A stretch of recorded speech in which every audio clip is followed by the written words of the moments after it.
बिस्मिल्लाहिर्रहमानिर्रहीम, अस्सलाम वालेकुम। बड़े दिनों से एक बात रोज़ाना की बुनियाद पे बता रहा हूँ कि एक वबा आई हुई है आँखों के मुतालिक, जिसमें आँखें बहुत ज़्यादा ख़राब हो रही हैं और इसका ज़्यादातर अटैक बच्चों पे हो रहा है। बच्चों के साथ पूरा घर इसकी लपेट में आ जाता है। स्कूल के लिए बिग वीडियो बना दी, सारा कुछ कर दिया। अब मैं ये बताना चाह रहा हूँ आपको, आँख के अंदर रड़क महसूस होती है, आँख के अंदर खारिश होती है।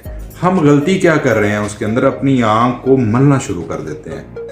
जब हम आंख को मलते हैं तो कंजक्टिवा के ऊपर स्वेलिंग होना शुरू हो जाती है और बड़े केसेस इस तरह के आ रहे हैं कि आंख सूज के किधर तक पहुंच चुकी है, सिर्फ और सिर्फ आंख को रब करने से, मलने की वजह से।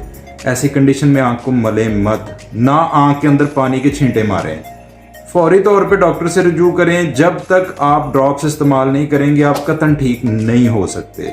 लिहाजा खुद कार मेडिकेशन बिल्कुल ना करें, फौरी तौर पे डॉक्टर से रुजू करें। और ऐसा पेशेंट जिसकी आंखें खराब हुई हैं उसका